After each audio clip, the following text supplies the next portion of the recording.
I'm Bob Cook, and during the Cold War, I served in the United States Air Force. My first operational assignment was at Rhein-Main Air Force Base, which was located near Frankfurt in West Germany. During the what we call the Cold War era, I was going to college in Northern California, at California State University in Chico, California. And that's during the time when they kept the draft still active, where they were drafting people for service at Vietnam. And I lost my student deferment because I was working so many hours that my classes dropped down. And they changed my draft classification to 1A, which means you're on the bubble. General Hershey at that time, Brigadier General Hershey, was in charge of the draft, actually came out and said that he wanted educated soldiers, and he wanted students to stay in obviously qualified, legitimate colleges and universities to have an education. And indeed, with their education, they would be of greater service, of greater use to the military. However, once one graduated or once one left the college or institution, then one was then classified from a 2S status to a 1A, which meant that they were ready to be drafted. So I decided to be proactive. So I went down, joined the Air Force, and this was in February '65, and I went down to basic training in Texas, and they gave what they call a language aptitude test. It was kind of a difficult test because it wasn't a language that I recognized at all, but I passed it and was selected to go to language school. They put me in an intensive Russian language course, and it was taught by what I call Russian emigres. They were people that had left the Soviet Union to seek asylum here, and then they had been selected on the basis of being teachers and academics. And it was about a little over 9-month course, and you went to class, at least 6 hours every day, and you were just immersed in it. And that's where I spent most of 1966. And then when we finished that, I wound up being sent to San Angelo, Texas, where they have Goodfellow Air Force Base. There I enrolled in what they call Voice Intercept Processing. I didn't really know what I was getting into when I was selected for this Russian language training. It's a very unique career field in the military, and particularly in the Air Force. When we completed our training, we got our assignments. Mine was in West Germany, but first they made us go through a combat survival training course up in Fairchild Air Force Base. And then after that was completed, we went ahead and moved on to our assignments, our military assignments, which again for me was Frankfurt, Germany at Rhein-Main Air Base. That's where I started actually doing the work after almost 2 years of training. And the planes we flew on there were what they call RC-130s. They were a 4-engine transport plane originally, and the R stands for reconnaissance because they stuffed them full of electronic gear. We would fly them commonly up in the Baltic, and we'd stay in international airspace, but we'd always get close enough that Soviet planes would be scrambled to come out to see us. It was those times when they'd come out that they would practice arming their weapons at us. And that required you to kind of really be on your toes, because the ground controller would be the one that would issue the instructions as to what they would do. They always identified us as a target, and we could tell when they were arming their weapons, but generally they would fly along, and their purpose was just to keep an eye on us and put themselves between us and the Soviet airspace and kind of escort us. But there was always that risk that you might become an example during the Cold War of their establishing their authority in that area. As far as being concerned about safety or whatever when flying, we never worried about that too much. First of all, we felt, our training would help us cope with about anything. But also we were young and kind of felt we were invincible and nothing really serious could happen. Most of the conflicts of open war in the Middle East was of importance because in that area in particular, you had the Soviet Union giving military supplies to certain countries, and you had the United States giving military and other supplies to certain countries. And the theory there is that when you give a country military supplies, they depend upon you for replacement and repair parts. So you can somewhat control what they do, at least to some degree. I can remember one interesting episode was during 1967 when they had the 6-day war, as they called it in that time, and it was Arabic-Israeli conflict that lasted approximately 6 days.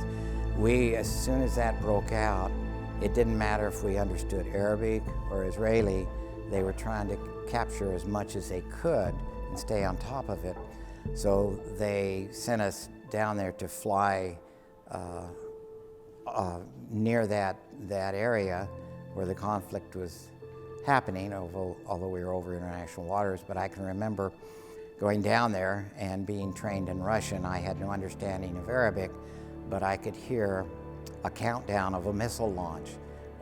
And you could tell, even though Arabic, it was a countdown just from what they were saying. And I thought to myself, we're gonna know in a minute or so if they're launching that at us or something else. And nothing happened. So I found out later it was one of the launches that they were doing against the Israelis at that time from a defense facility. But that was certainly interesting and added to some excitement to our lives when we were down, flying down to Athens, Greece, which we enjoyed being down there very much as well. It wasn't bad. We enjoyed it very much. During the Cold War, I along with, I think, most Americans, had a fear of nuclear attacks and of the challenges that the Soviet Union and China both posed against the United States. We felt definitely endangered that our way of life was being threatened. Understand that the adults of the 1950s, 1960s in this Cold War period, the adults would have lived through something similar during World War II, where there were curfews that you had to make certain that no light was shined from your windows. You had to have dark curtains on your windows. If you opened the door, you shut off the light before you opened the door.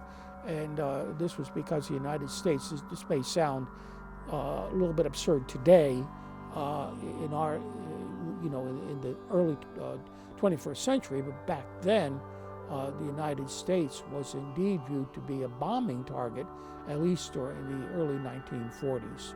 The threat was indeed real to just about everyone. No one took this as a joke. There were some people that would say that, oh yeah, well, we have a good enough defense and the bombers won't get through. There are others that would say, yes, you could have the best defense possible, but bombers, and then later a missile will get through. There were always, on an aircraft, there's always some uncertainties that added to making it interesting. You could have lose an engine, or sometimes your radar would start acting up. But in those cases, we generally would abort the mission and come back. With radar, it was always crucial because you had to know exactly where you were. You didn't want to venture into Soviet airspace. And I can remember one night we were on a flight up the Baltic. It was a Friday night. They had a problem with some of the communications equipment that I was involved with in one of the compartments of the aircraft, so they had to set up a receiver in the back of the airplane, and in the tail behind the restroom and galley and that sort of thing. I was in the back, and they had it just sitting there, and then I was kind of doing my job. We used to operate various receivers and tape recorders and stuff, and collect and analyze the voice communications that we were getting when we got close to the airspace. And it was a little disconcerting to be in the back on a night flight and kind of away from your comfort zone in terms of you didn't really have your seat and your parachute and everything like that with you. But it certainly added to the excitement. But at that age, when you're in your 20s, early 20s, you kind of feel young and invincible. So it was a sense of detachment that most of us had when we were undergoing what would normally be considered a stressful situation.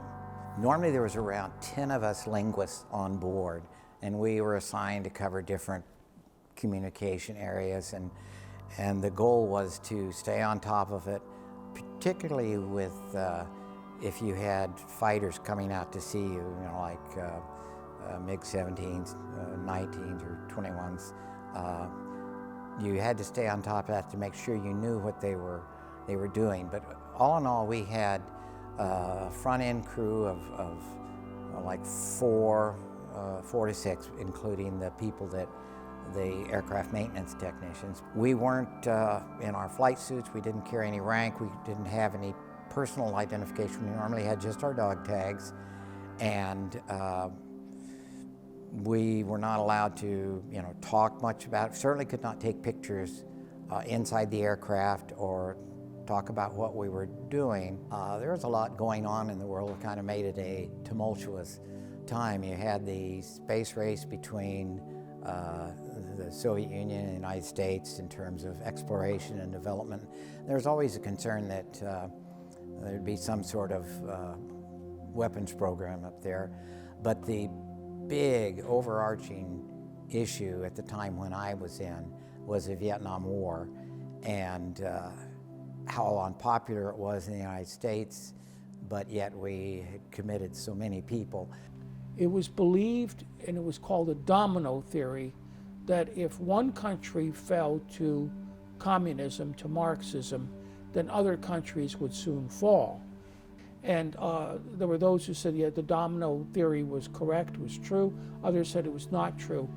And this is one argument why the United States was in Vietnam, was to prevent the eventual spread of communism. It's the reason I wound up in the Air Force to begin with, and also the reason that whenever I was not on duty, when leaving the base or going anywhere, I never wore a uniform, because particularly in the United States, it was not something that you really wanted to show. You wanted to remain anonymous or not as a person of the military that was so unpopular at that time.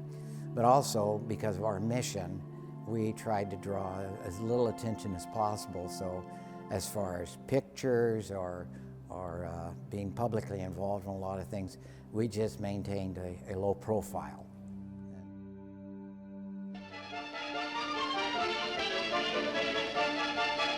Today, a new moon is in the sky, a 23-inch metal sphere placed in orbit by a Russian rocket.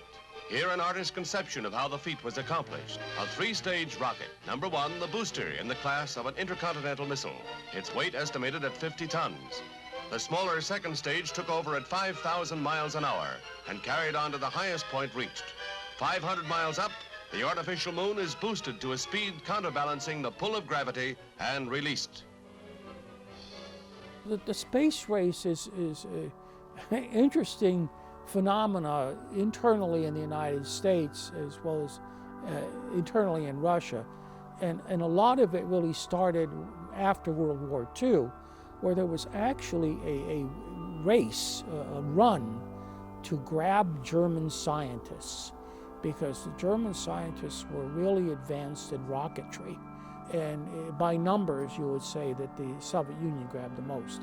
Now, here you have to get into the mindset that in Marxism, in communism, that their way of life is the best way of life and the superior way of life.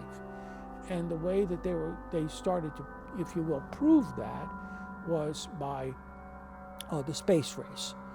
But it was really in the mid-1950s that the Soviet Union sent the satellite Sputnik, something called Sputnik incorrectly, but Sputnik, into space. It was just about the size of a large basketball, if you will, and sent radio signals and literally circled the Earth. And here the United States felt that it was behind, if you will, in doing things in space. And we can't let the Soviet Union get ahead of us to show the world that they're superior in the space race and whatnot. Now, this also tagged along with the military, because in the 1960 presidential campaign, John Kennedy, as candidate, was saying that we lagged behind the Soviet Union in our missiles, the use of development of missiles and whatnot. And that became a campaign issue. We really were not behind as far as military missiles were concerned at all. That was a political tactic, let's say, for elective purposes. We would have sometimes our TDY orders, and ironically on the orders it would say perform aircrew duties, but then also show our security classifications for the mission, which was top secret. And so it didn't take much to put two and two together that normal aircrew duties and top secret involve some sort of reconnaissance or whatever. I would say that the Cold War of the 1960s and 70s is really forgotten today, because it contained a conflict of ideologies. And you could probably say too that any conflict between Russia and the West today, you could argue is a continuation of the Cold War, but really it is not. This is just differences and so forth. It no longer has the ideological impact or gunpowder that it had back in the 1960s and 1970s. One of the things that the Air Force was very good about was recognizing the circumstances we flew under, and so I know during my tour I was awarded a couple of air medals, and it's pretty much customary. I think others got more than I did perhaps for that example, but it was one way they had of recognizing the kind of work that we did. I'm Bob Cook, and during the Cold War I served in the United States Air Force. My first operational assignment was at Rhein-Main Air Force Base, which was located near Frankfurt in West Germany.